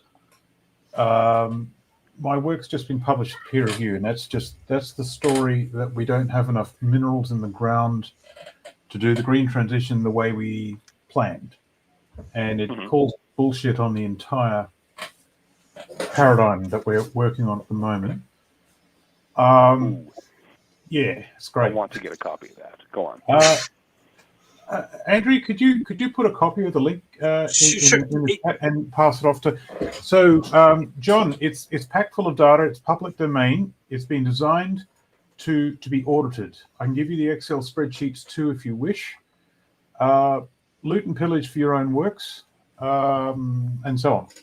Anyway, so the purpose of that report was I was sitting in European Commission audiences listening to their plans for the future. The circular economy was thermodynamically imbalanced, and I was from the Australian mining industry, and promises were being made on behalf of both recycling and mining, which I was part of both of those industries for a short time in a support role, and I knew it was all bullshit. And so that paper is to call that. Anyway, the work has moved on, and the Swedish government, or someone in the Swedish government, challenged me all right, smart guy, you scared the shit out of us. Now you're going to fix it. Anyway, what the challenge was, could I design a circular economy based on my findings? And what I did was I applied the Maslow hierarchy of needs to how a human society, a human city would come together, like where it would be, what it was for, the hierarchy of tasks, things that would be done in a certain order. So I went through all that, and I put together a series of old technologies, most of them like 50 years old. And I said that this is from the degrowth movement. I talk to the Club of Rome as well every now and then. Like, if we were to degrow our systems, shrink it in size in terms of industrial footprint, run our society on a smaller number of components, if we were to source our materials in a completely different way, what would that look like? I call it the purple transition. So that's written up. Yeah, why purple? It's my wife's favorite color. I mean, why not? They've already taken green, so. So actually, when I first said that, I talked to a lot of government organisations, and there was like a room full of government officials, and you could hear a pin drop, and someone said, "You've got to be shitting me." On your wife's favorite color.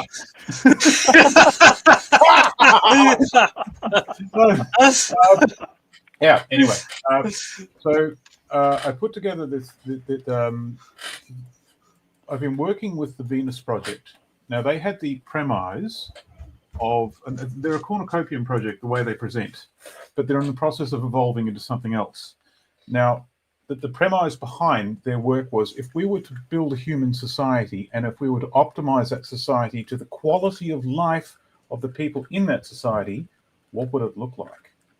Right. And so I took that and applied a series of technologies based on my understanding of the degrowth movement, but also the prepper community that I was part of. And I've called this the purple transition. This is being written up in a case study that I'm doing with Sustainable Hawaii. If Hawaii was to phase out fossil fuels, what are its options? And we've got, like, I think there's 10 scenarios, and each one's a policy. The last one is this idea of the purple transition.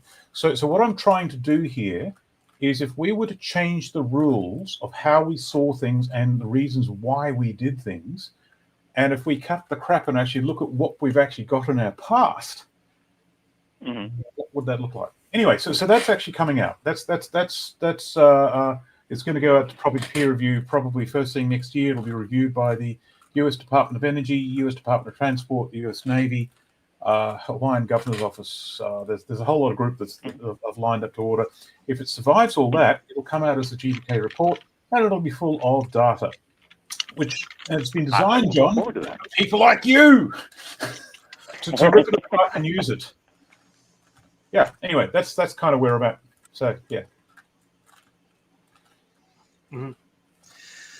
Cool. Thank you, Simon. And yeah, I don't know, John. Did you want to comment on what are your thoughts about Simon's? Not until I have a chance to read it. Okay. This is one of those things.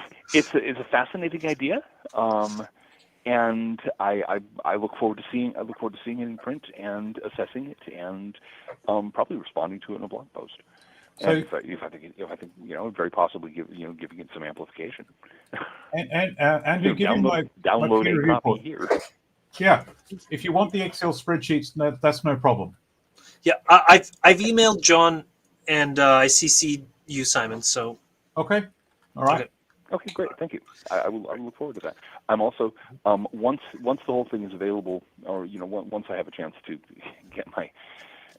get a range of other things taken care of, I'll after I've read it and so on, I'm probably going to put a link onto my Dreamlets account and get my commentary at talking about it, because there's a lot of people there who are better at the quantitative stuff than I am.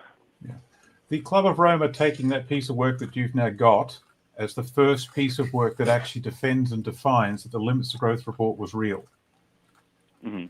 So that's how they're taking it on. But I'm now proposing a counter solution that involves a massive contraction of the human enterprise in a much simplified version. that's going to happen one way or the other, and it's nice that to have somebody actually discussing. Okay, this is how we could do it in a way that isn't unbelievably stupid. Yeah.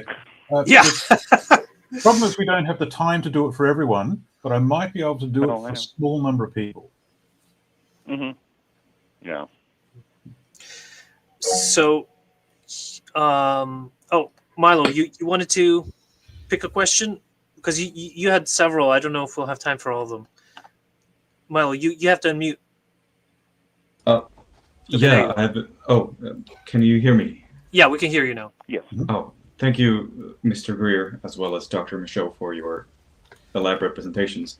I was asked if I could forward a few inquiries, and I've written them in the chat as they are rather long. If you have the time and means to read them and respond, if that is possible, I would appreciate it, and I'm sure my acquaintance would also appreciate them, if that is possible. However, I understand our time is rather limited. Did you want to pick one for now? No, I simply wanted to perform my duty, but that is up to you to decide, as you are the moderator of this panel. You pick one, Andrii. Okay. How do we make the machines that make the final product machines in a scaled-down world? Right. So I've actually put forward the idea that we use a combination of old techniques like blacksmithing, can power them with a new form of steam technology, mix that with, if we can do it, the ability for 3D printing. Now, 3D printing, if we're actually backed by a thorium reactor, then we can maintain things like a plasma reactor without a problem.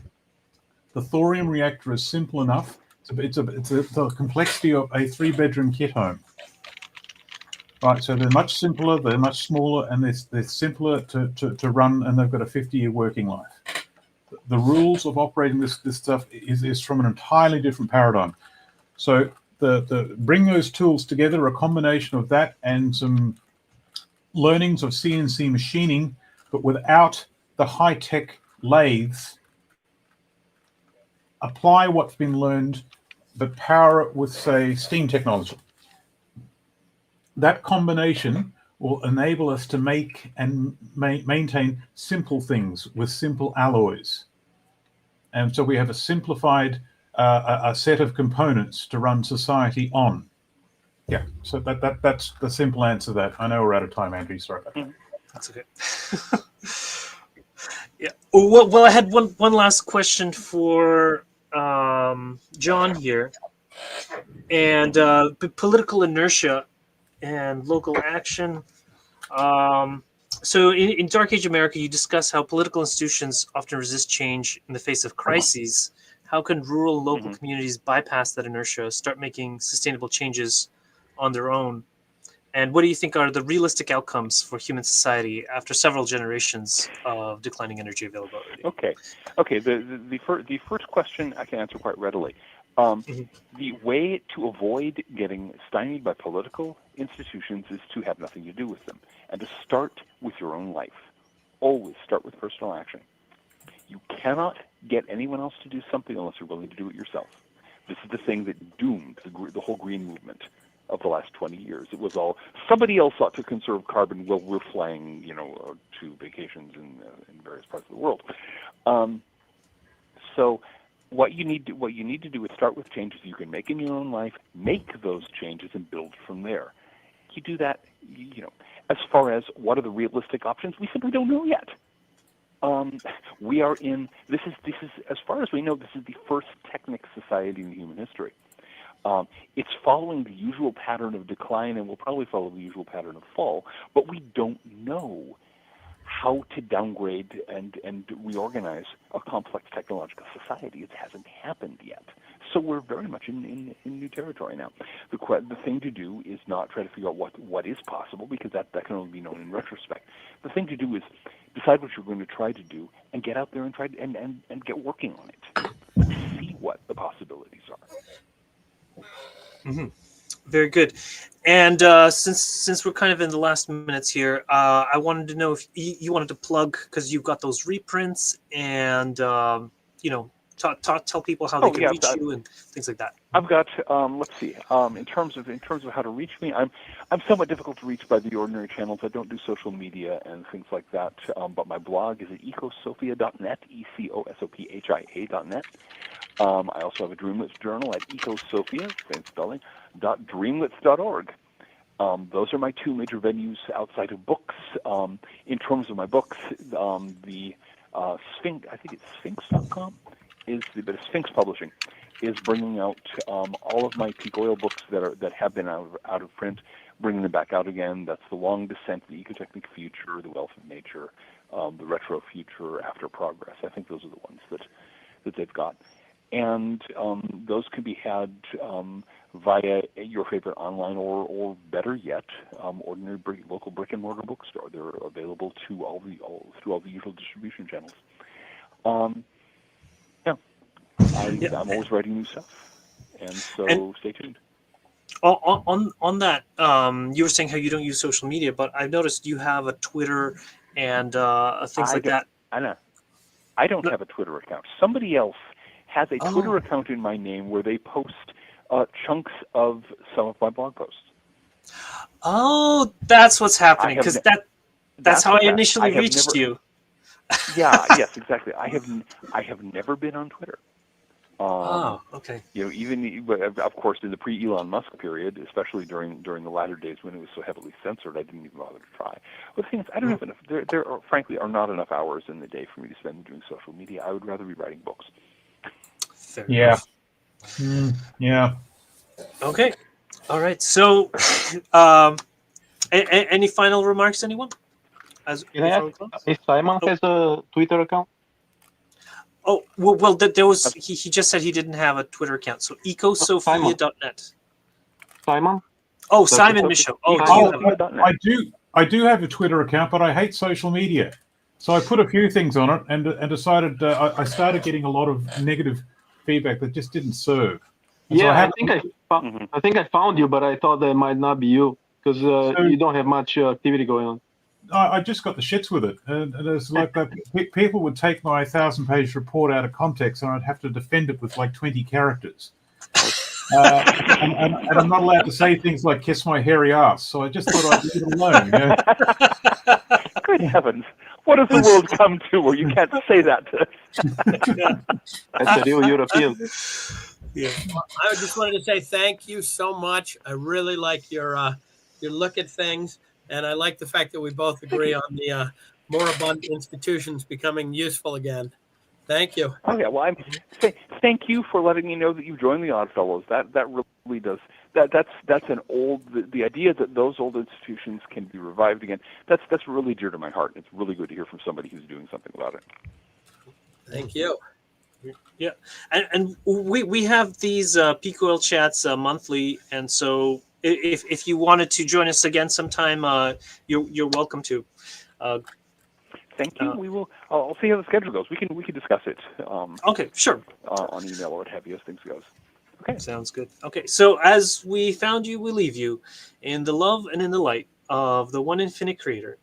Go forth therefore rejoicing in the power and in the peace of the one infinite Creator, the one within you, Adonai.